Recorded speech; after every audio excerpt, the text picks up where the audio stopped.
Today, we're talking about something I think you need to hear. You're not lazy. You might actually just be burned out. If you're feeling exhausted, emotionally drained, unmotivated, or frustrated with yourself because you believe you should be handling your day-to-day life a lot better, this episode is for you. We're going to unpack 3 real reasons why everything feels so hard.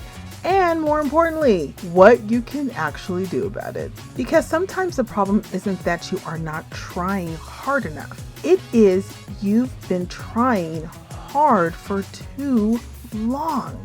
So if you are currently reheating your coffee for the 3rd time, hiding in the pantry just for 1 second, or pretending folding laundry counts as alone time, well sis, go ahead and grab that journal, grab a pen, and honestly, if you can't find the journal, get a back of a grocery receipt and let's chat about it.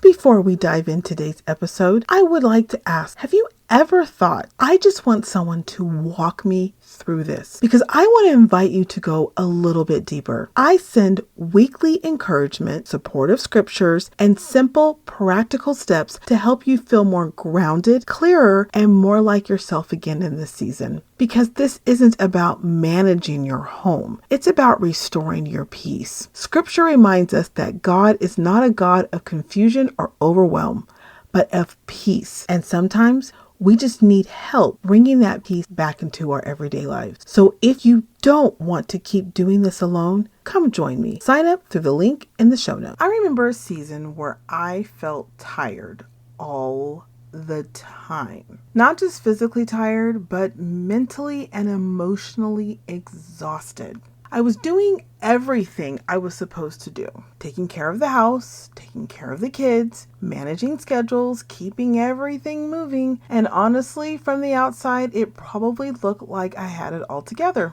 But inside, I kept thinking, why does everything feel so hard? Why am I so tired? Half the time I felt like I was walking through mud and just barely moving through it. Simple tasks felt difficult. Little things irritated me faster than normal. And no matter how much I rested, I still felt behind. I remember sitting in my car one day after running errands, and instead of getting out immediately, I just sat there in silence. I couldn't handle one more person needing something from me for at least 5 minutes.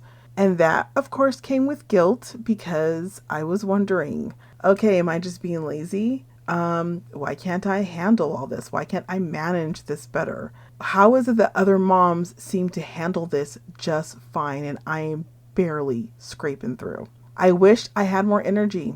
I wish I could stop feeling overwhelmed by basic things. But what I eventually realized was I wasn't lazy. I was burning out. Okay, sis, so here's some real talk. If this is something that you can relate to, then I would really like to share with you 3 reasons why and what you can do about it. And I am praying that this hits your head, hits your heart, that you receive this well with open hands and understand this isn't just about fixing a temporal situation. This is who you are at this moment. And you can come out of this. You can be healthy. You can be stronger. But it's going to require you to make some changes. Okay? So number 1, you are mentally overloaded. Because when everything lives in your head, your brain never rests. Your nervous system stays on constantly. Eventually, instead of pushing harder, your brain slows down to protect you.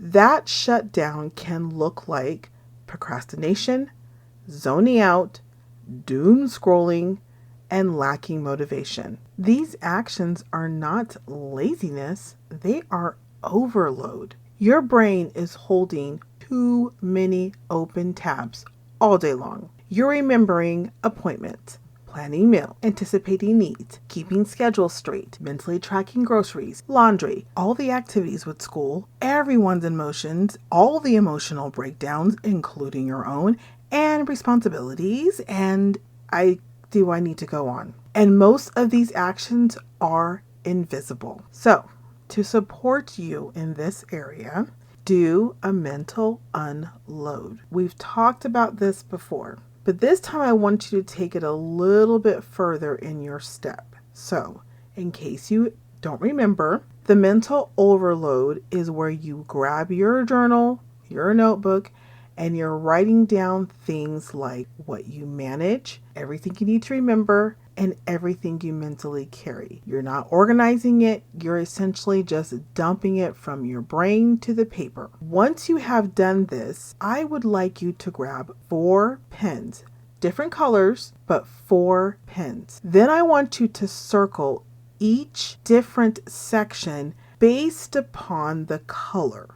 Okay, so for example, if you have 4 pens, 1 blue, 1 purple, 1 black, and 1 green, you're going to decide which color is going to be designated to the next few actions that I'm going to give you. So let's say, for example, you choose the blue pen is what is actually important. The green pen, what only you can do. The black pen, what can wait. And the purple pen, what can be shared. Sometimes your brain doesn't need more discipline. It needs less weight. Number 2, you're emotionally drained. Constantly being needed without being refilled can lead to emotional depletion.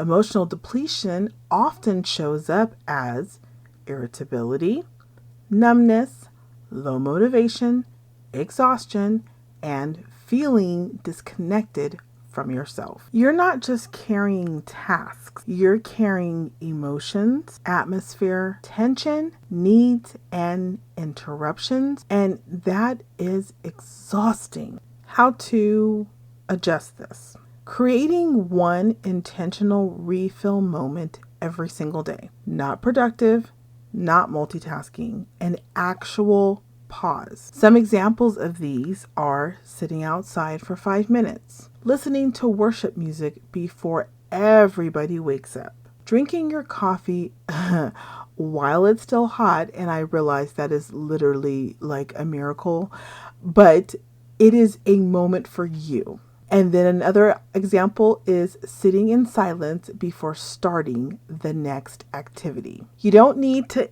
have a full day at the spa in order to begin recovering. But don't get me wrong, this sounds totally amazing, but you need moments where your body feels safe enough to stop bracing for impact. Number 3, you have been pushing without support. When you constantly operate without support, eventually your body starts to shut down. Not because you're weak, because you're human. You may silently believe it's easier if I do it myself. I shouldn't need help. I can handle it. Until you can't.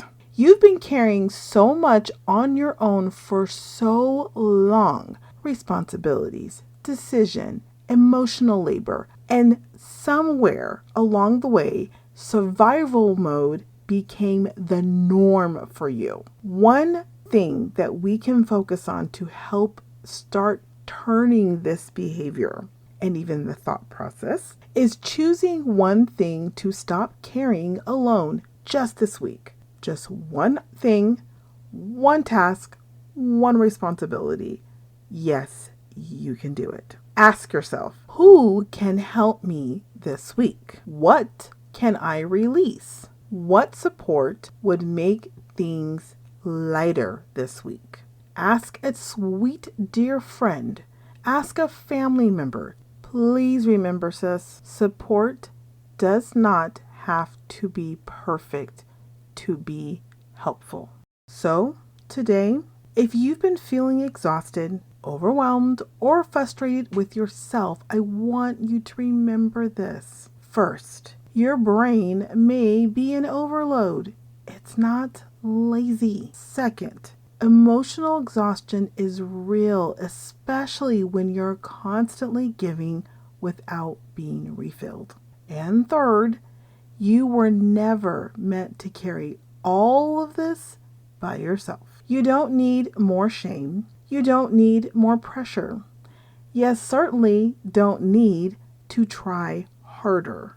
You need support. You need space.